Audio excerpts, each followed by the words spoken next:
Kris, we had one of our private training sessions with our top managers, but you brought a camera and a microphone with you to do one of those trainings, which we're very fortunate because this training was pretty dang amazing. I think that there's a lot of people that are confused at why they don't get as much done as they want because we live in a very busy society, right? I mean, we're all so busy, and I think that all that means is that we're overcommitted, usually to the wrong things, so we can't get the results that we want, and it means that there's a sacrifice of integrity. And so I decided to train our team this last week and say, hey, how can we come together? And I have two very specific rules that I use in my own life for how I keep the ball in motion, dribbling down the court towards the goal. How do I get that ball in the basket? And how do you do that when you have 100 people that are involved in moving that? It's a really large team. And if anyone drops the ball, we're screwed. If I drop the ball, we're all screwed. If anyone drops the ball, we're all screwed. And so, I felt really inspired to teach our team my private rules that I use in my own life for why I never drop balls. And I mean, never. Right. And if your manager, maybe you're feeling like they don't trust you, or your direct report, they don't have as much confidence in you, I'd take a check and say, what is your integrity? Do you do the things you say you're going to do? Do you do it half the time, 70% of the time? What is it? And if it's anything below a 100% integrity, this is the perfect training for you. All right, well, what I'm gonna do is I'm going to give you two parts of this. The first one is mandated. This is a company thing. This is a way we're gonna move together.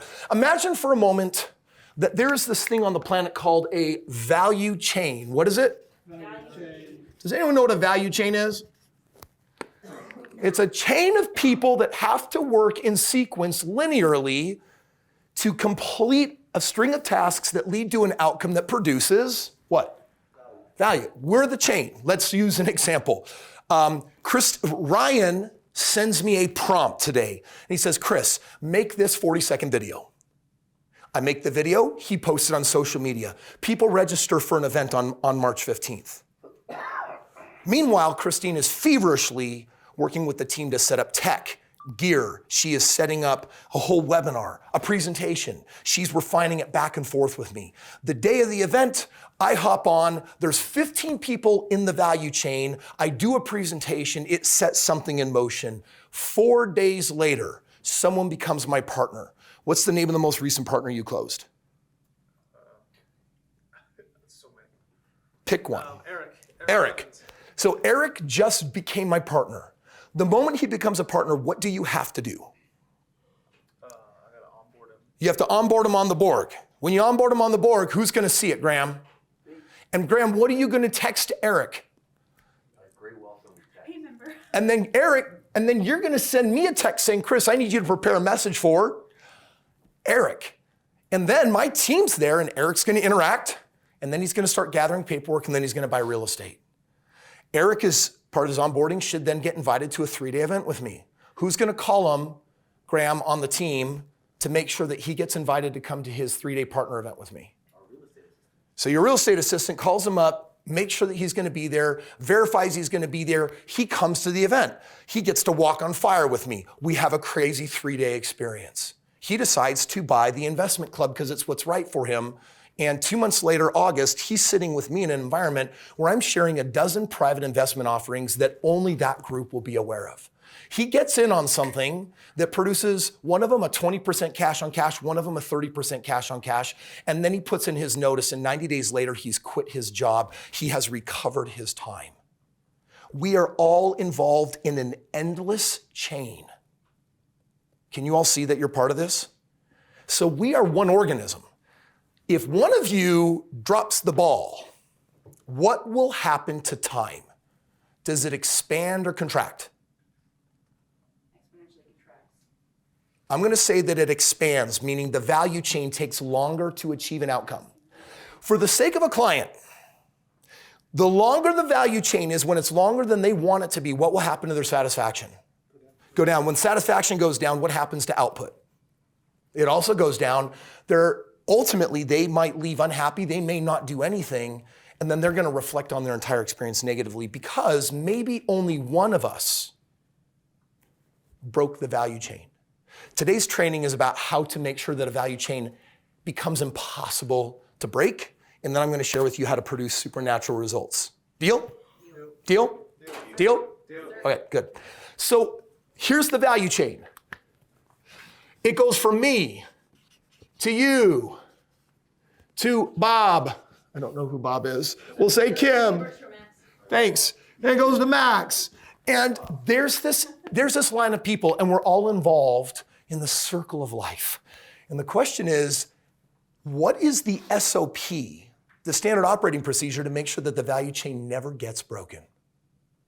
I'm going to share with you 2 scenarios on how you do that. And I'm going to invite you within the next 2 weeks to train your teams and departments, because if the entire company will adopt this, we will move faster. And what does that do to time? Expand or contracts? Contracts. And that means that we all have more what? Time. Our client satisfaction, is it lower or higher? Are our results lower or higher? Everything is gooder when we keep the value chain moving at the level and speed that it needs to. Yes? All right, so for this to work though, I have a name for this SOP. And this standard operating procedure is called integritous communication. Integrity comms. 2 words. The first one, integrity. Who can define for me what integrity is according to Kris Krohn? Who knows? How do I judge integrity, Marianne? You do what you say you're going to do when you say you're going to do it. I do what I say I'm going to do when I'm going to do it. If you guys give me 10 tasks and I agree to 10 deadlines, raise your hand if you know that all 10 of them will be done when I say they're going to be done. It's possible that that definition of integrity is a rock bed cornerstone of what makes me me. Do what you say you're going to do. Hey, I'll call you in 5. Imagine that the universe is Germanically literal. If you're going to call in 5, then a German should say you should call in how many minutes? 4 minutes and 30 seconds. You should call in 5 minutes. If you call outside of 5 minutes, what would they say about your integrity? You don't have any. You can't be trusted, and you shouldn't trust yourself because you say things and then you don't do them. The world tolerates an integrity quotient of 3 out of 10. I use the batting average. If I'm up to bat 10 times and I can hit the ball 10 times, I'm going to be a Hall of Famer because my batting average is going to be a what? 1,000. It's going to be 1,000. On this team, we bat 1,000. There are a few things in life you can ask people to be perfect at. It's an unfair word, but there's a couple things I believe you should be perfect at. Number one is if you make a commitment, you should be fidelitous to that commitment. That might mean I said yes to my wife and I'm never going to sleep with another woman. I'm not going to look at another woman. I'm not going to stare at the menu because I'm not hungry because I already made my choice. When we make commitments, fidelity is your ability to keep that commitment. So I have a promise to be perfect in my fidelity. I have a promise. While I believe I can't do this on many things because it's hard, I believe I can be perfect in my integrity. And the truth is I'm not. But I'm probably batting somewhere between a 980 and a 990 because it's a core value. It is important that if I say I'm going to do something, that I do the thing that I say I'm going to do. Does that make sense? They used to call it be a person of your word. I think that this is really key. So for this integrity communication system to work, it actually prenotes that you have to be on board with just being a person of your word. I do what I say I'm going to do, and I do it literally. I will do that today. You do it tomorrow? How many of you have a friend, by the way, that always tells you that they're going to do something and then more than half the time they don't? How many of you know what it's like to be in a relationship with someone like that? What's it feel like? Make the sound of what it's like to be in a relationship with someone like that. It's kind of frustrating, isn't it? I'm going to tell you right now that in my personal life, my professional life, I only hang out with A players. And for you to be an A player, your integrity quotient must be over a 900. Which means that, dude, you don't have to be perfect. I don't have to be perfect. But you better be striving for it. It also means that if you make a commitment and you know that you're not going to keep it, what do you have to do? You have to communicate it, which means that integrity communication doesn't work without a second principle. It's called a deadline. It's called a what? Deadline. By the way, are we a deadline culture? Yes or no? Yes. How many of you think that we could be a better deadline culture? Now, by the way, deadline is a heavy negative word that not a lot of people like. And that's because it's like, oh no, I have to do stuff. There's the victimhood. I have to do something. But we're not a deadline culture because we're trying to get more out of people. We're not trying to get people to work harder. Why are we a deadline culture? Because deadline is the only way to measure what? It measures both integrity. It also measures time. ROI, return on investment, can you calculate it without the function of time compared to it? You can know your total ROI, but it's meaningless unless you can put it in a framework of time. Deadline basically does this, write this down. It measures bandwidth. It measures bandwidth. That's what a deadline does. So it looks like this. I have 168 hours a week. I spend 56 hours sleeping. I spend 49 hours at work. I spend 8 hours at the gym. I spend 21 hours with my wife and kids. I spend 4 hours doing massage, therapies, energy rejuvenating exercises. I have 7 hours for play. Do you see that all those hours, if they add up to something over 168, that you will then be overcommitted? How many of you see this? So the purpose of a deadline is to make sure that you don't get overcommitted. Because we live in a society that says something evil that I never want to hear anyone at this table ever say. And please, I think that we should ask for 10 burpees. If you ever hear a member of your team say it, we're going to get some agreement formation on this in just a second. And the phrase is, I'm too busy. Those are some of the most irresponsible, reckless words that belong in society that is always a subpar of what your life should be. I'm too busy means I have overcommitted myself. It means I said yes when I didn't have the time to say yes. So by the way, if all of my commitments equal 190 hours a week and I only have 168 hours, how will I feel in my life? How will I feel? I'm going to feel overwhelmed. I'm going to feel stressed. I'm going to feel anxiety. And all the things that I said yes to, I will start to despise. This is how you hate certain projects or people at work. This is how you fall out of love. This is how you create animosity, but it's your own fault because you are overcommitting yourself because you don't know how to measure your bandwidth. There's only 168 hours a week, which means that you should be obsessed with two things. A, make my time more valuable, and B, reclaim less valuable time for whatever I choose. Money and time. The two variables, the two axes.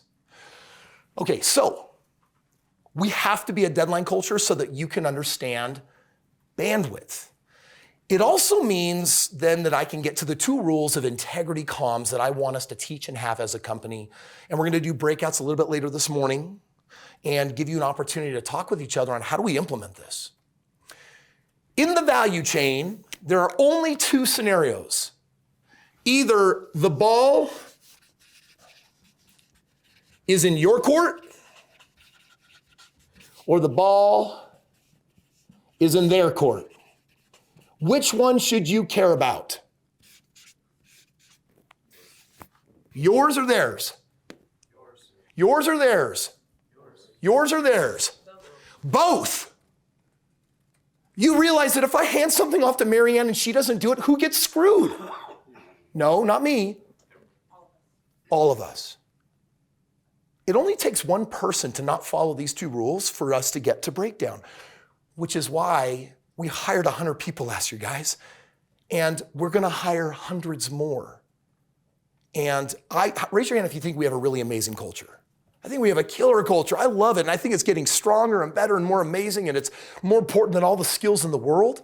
And we have to have an agreement of how we complete a value chain, because if we don't, then it only takes one person to hurt all of us. By the way, how many of you want to make your time more valuable and then get a raise? Raise your hand. How many of you would like it if Carson would show you the exact system for getting a raise whenever you want one? Raise your hand if you'd like that. Guess what? That's in creation right now. He's not here in the room, but I'm telling you that we worked on that 2 days ago, because sometimes you go and sit down in your one-on-ones and you're like, I would like to know how to get more money. And his response will be, I have a system for making your time more valuable that will be measured in terms of ROI, which is get better at what you do, make the company more money, and get a piece of the action. It's like a partnership. Does that make sense? Which means that for that to take place, we've got to have just a really good understanding of how we create value. And here's why I'm bringing it up. If you want a raise and someone else is breaking the value chain, what happens to your possibility for a raise? Does it go up or down? At the end of the day, some things are operating in isolation, but for the most part, we are an organism. We are working as a team, we're working as a whole, and I got all the right people on the bus. Right now, as I sit here, there's not one person in this table in the back of mine I'm thinking, geez, we need to swap that person out. And that's a credit to our CEO that I think has been so meticulous and caring of who you are in your heart. And more importantly, I love how I feel when I'm around you, which is one of my core values. You're not hired for your skills. You're hired for your skills, but more importantly, your heart, and that you care, and that we're bought into a movement of doing something, achieving something together. Like, Louise is the newest member of this circle, and Louise, as we work together, has currently the biggest donor of our foundation, me, put more money every month in a place where he gets to spend it and free children from sex slavery. You doing this frees children, literally, no emotional stunt here, frees children from sex slavery. We'll put food in starving bellies and will provide breakthrough for the emotionally compromised that can't pull it together. We're part of something so big. But sometimes we get so into our own roles that we can't see the organism. Guys, we're part of something massive. And currently it's doing this. It is expanding really, really big, far and wide, which means that your impact is further than you know. And that's why we need to talk about this. So the ball's in your court, the ball's in their court. Which one should you care about? Both. You should care about both because we're all connected, yes?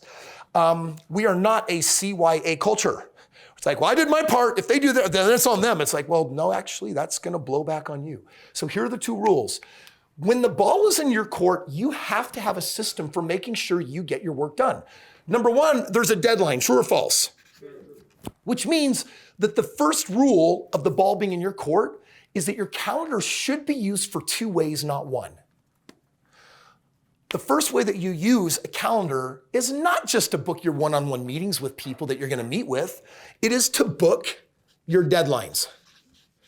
So if I say, Marianne, can you have that to me by next Friday? She says, actually, Kris, I can have that done by next Thursday noon. Marianne on our calendar should say, Thursday, 11 a.m. Wait, why not noon? Because she wants to be late, on time, or early. So she says, Friday, 11, or Thursday, 11 a.m. I owe that thing. It has to go out the door. But if Marianne commits to have something out the door by Thursday at 11 a.m., there's one more thing that must get booked on her calendar. What is it? She has to book the work. Did you know that your calendar is for booking your bandwidth, not your meetings? Your calendar, whatever system you use, is a representation of you, not them. It's not to make sure that, oh yeah, I'm meeting next Thursday with Oakley. Great, put that on the calendar because he is a part of your expression of bandwidth. But if I say, Graham, it's really important that on Discord, that Ampels that just signed up, that she actually receives the 3 week ago meeting notes page so that she can get caught up. If Graham's in this meeting, he can't do it, I'm suggesting that on his calendar, he might say, Monday, 9 a.m., 5 minutes, get Ampels the link. Because it's booked there, he's created a deadline. He's also booked when he's going to do the work. When you use your calendar, always use it two ways. When is something due, the deliverable, and when am I going to work on it so that when it's due, it got done. Does it make sense? Raise your hand if this is connecting. Okay, now let's talk about the other one. The ball is in their court. I'm good. I handed it off. I handed it off to Marianne. She said she'll do it Thursday at 11. But if I care about us, what should I put on my calendar if Marianne is handing the ball back to me, potentially Thursday at 11 a.m.? What goes on my calendar? Check in with Marianne. Yes. But when should I check in with Marianne? Should I do it when I'm booking my calendar now? Should I say, if Marianne knows it's me at 11, should I follow up with Marianne the day before? Should I follow up with her the hour before? Should I follow up with her the moment it's due or an hour after it's due? If you trust your people and if you empower your people, then you must let them fail. If you're following up before something is due, it means that you don't trust them, and it means that they're a lackey. They are not in power. It means that you don't trust them.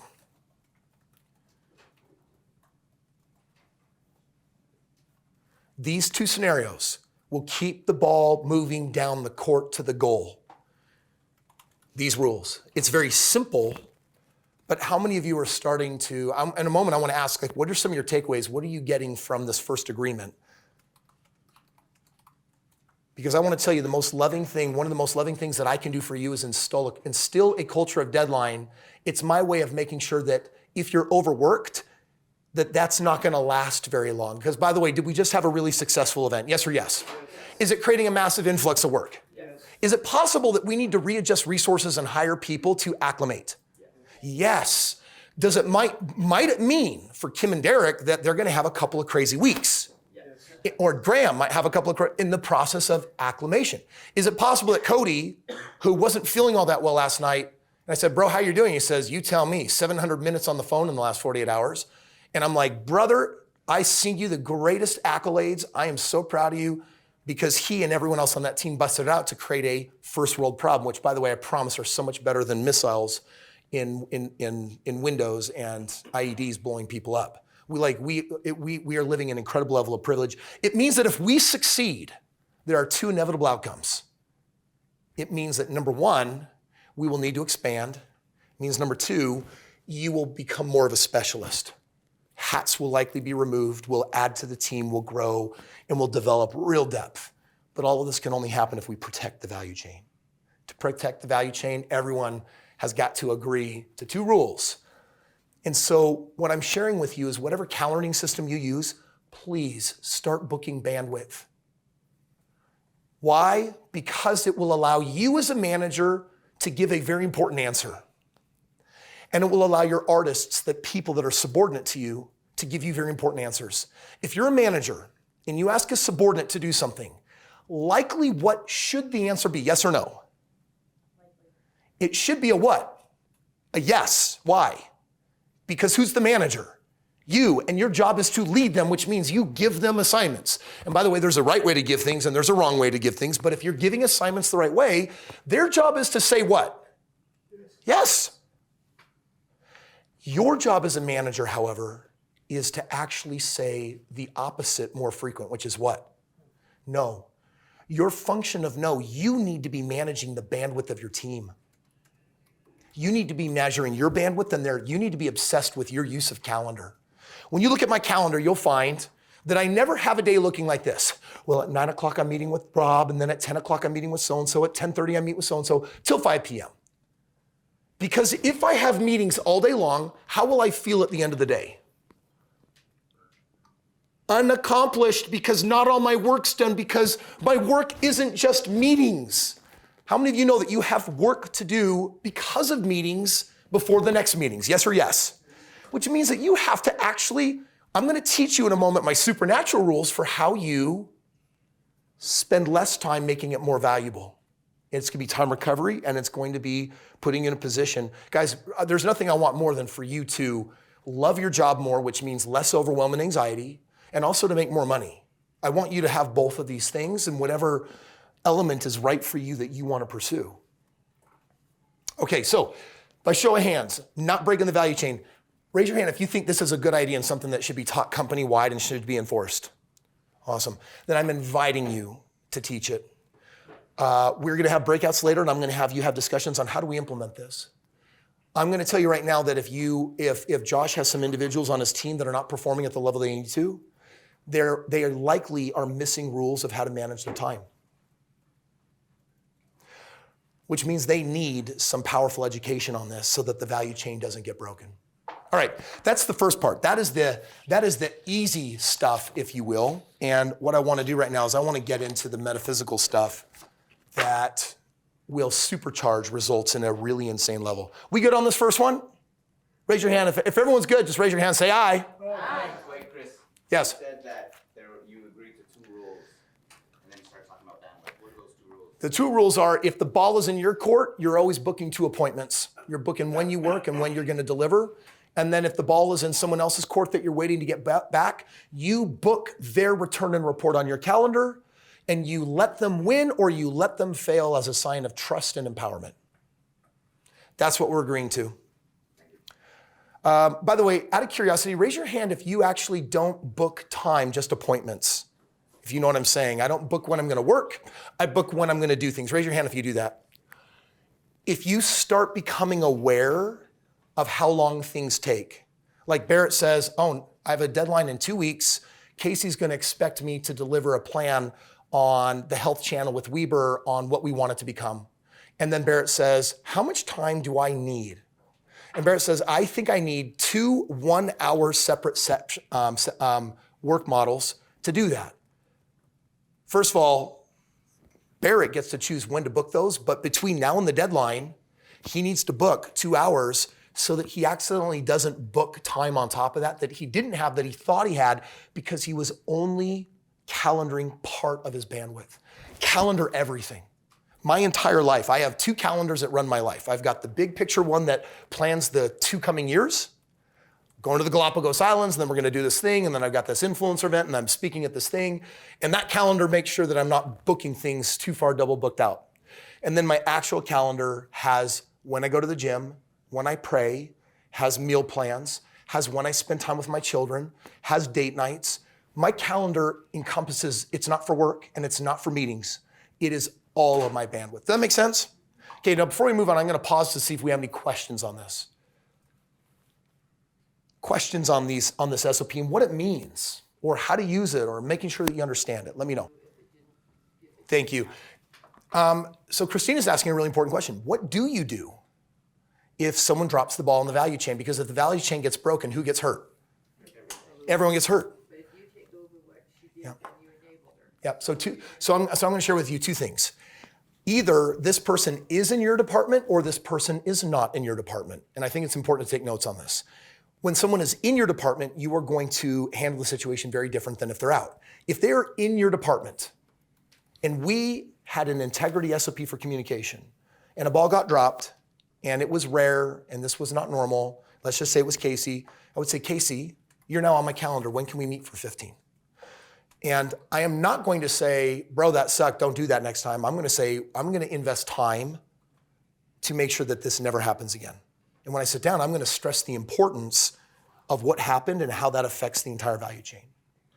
If it happens again, we're going to sit down again. I will let him know if it happens a 3rd time, he'll be speaking to Christina and it's going to go on his file. And if it happens after that, he's probably going to get fired because you don't belong to be on this privilege of a team if you can't do what you say you're going to do as a repeat offender. You don't have to be perfect, but if you guys had someone on your team that had 3 offenses in 3 days, but they had this educated and they understood it, how would you feel about it? Does that person belong on this team? If they can't manage their time, if they're not committed to managing their time and they're okay just focusing on them and not seeing the greater whole, that's a problem for me, right? So I am recommending that if you have a problem inside your department, that we use a 3 warning system and that the 3rd one you involve HR. Now, if the offenses happen 3 times over the course of the year, on the 3rd offense, I'm probably not involving HR. It's too infrequent, and that's okay. So you have to go with your gut on, do I have a pattern that is repeating at a frequency I should not tolerate? And if that's the case, you need to involve HR on that 3rd one. And so that's how I would deal with it. Let's just say Marianne is outside my hierarchy. She's in a different department. And so what I would do is if she broke the value ladder, the value chain, guess who I'm going to communicate that to? I'm going to communicate that to her manager. It's not my job to read Marianne. It's not my job to correct her. As a peer, I can't mandate anything. What I can do is say, hey, let me just share with you in my opinion why I think it was really important not to miss that deadline. I thought I stressed that. Can we talk about that for a sec? We can talk peer to peer, but can I ask Marianne to change something? Nope. So which means that the most appropriate action is for me to go through her manager. So that's how I would handle those 2 situations.